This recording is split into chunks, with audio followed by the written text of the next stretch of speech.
people start needing the problems in their life. And the arousal of those chemicals then narrows our focus on matter.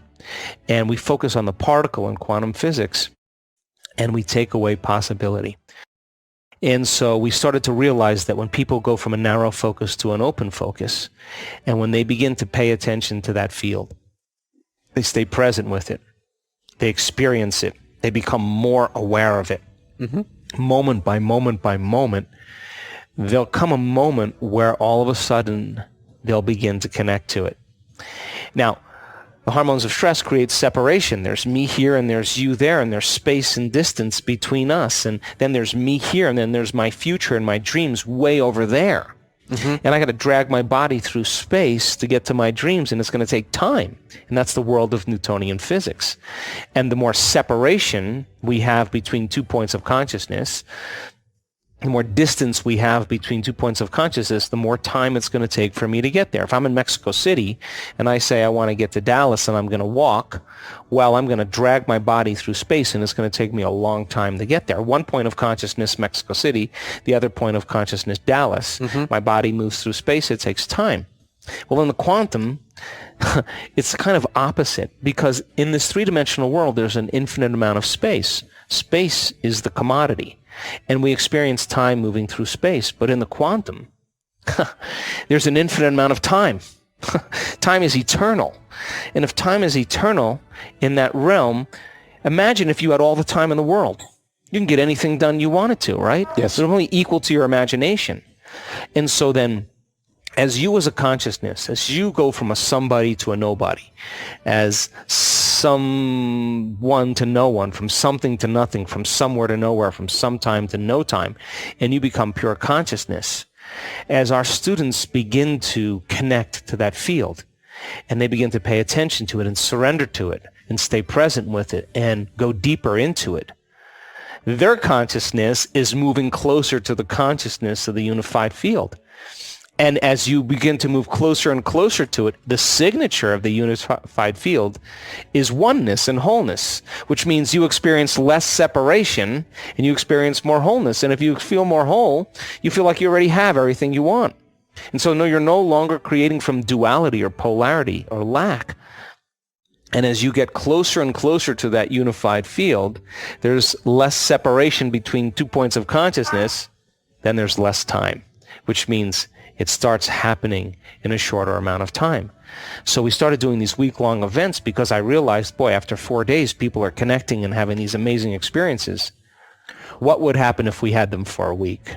And that's what we're starting to see now, instantaneous, miraculous changes. And that's where we're at. I believe in this concept called information, the transformation.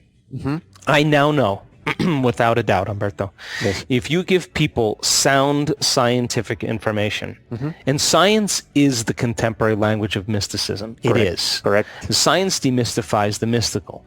And you combine a little quantum physics with a little neuroscience, a little neuroendocrinology, a little psychoneuroimmunology, a little epigenetics, a little brainwave technology.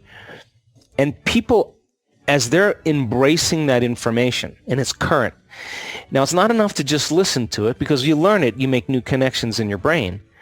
But then we ask our students to turn to the person next to them and explain it. If you can't explain it, it's not wired in your brain. So then they begin to build a model of understanding, firing and wiring, firing and wiring.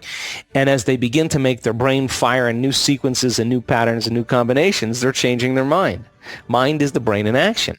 So if we keep reminding them of these models and they can explain it, they're installing the neurological hardware in their brain in preparation for the experience.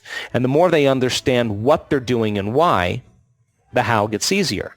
So then, if I can set up the conditions in the environment immediately right afterwards, and nothing's left to conjecture, nothing's left to superstition, nothing's left to dogma. Yes. You understand exactly what you're doing and why. And you give the people the proper instruction, and they feel safe enough to do it. And I have 750 people or 1,000 people or 1,500 people, a community of people all doing it at the same time. A certain percentage of those people are going to get their behaviors to match their intentions and their actions equal to their thoughts. And when they do, they're going to have some type of transformation, a change in form. Well, if I could measure their transformation like we did, then I have more information to teach transformation the next time. And if I can measure that transformation, I have more information to teach transformation the next time. So all of a sudden you start closing the gap between knowledge and experience. So there's a momentum when you get a community of people together. And they're not busy on their cell phones or their computers or taking care of their kids. They are focused, and they're focused on creating a new future.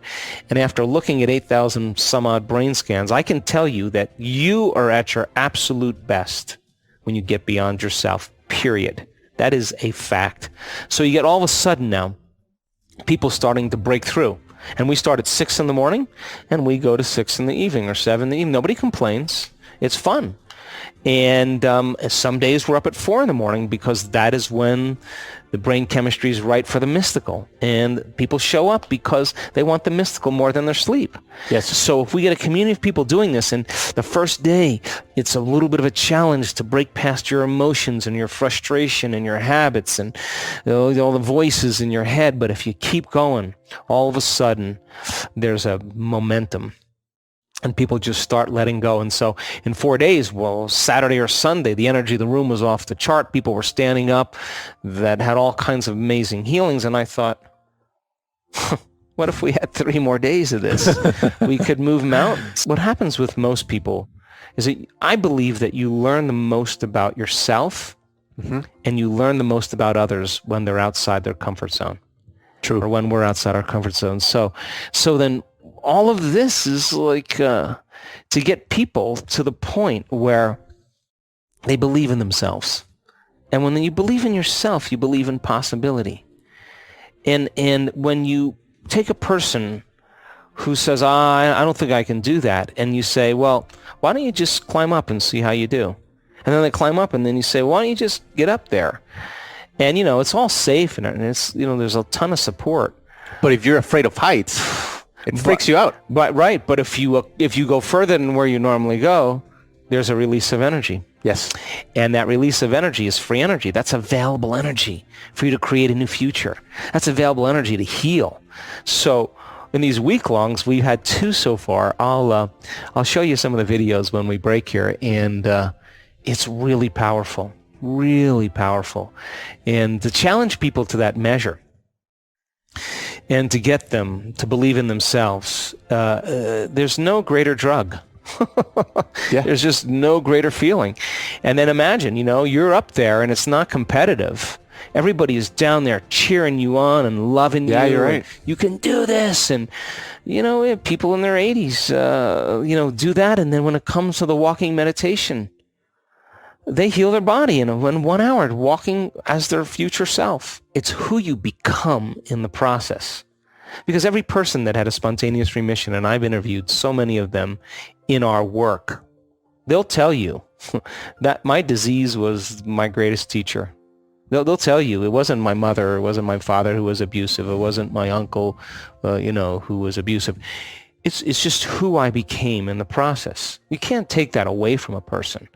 Because it's not the wealth, it's you become the very thing. And so people are starting to wrap their mind around these concepts. And when you start understanding that, the only thing you want is the unknown. In stress, you run from the unknown. When your heart is open, you crave it. It's an adventure. And so people are evolving because of it, and they're doing the work. And we have the evidence to show that common people around the world are doing the uncommon.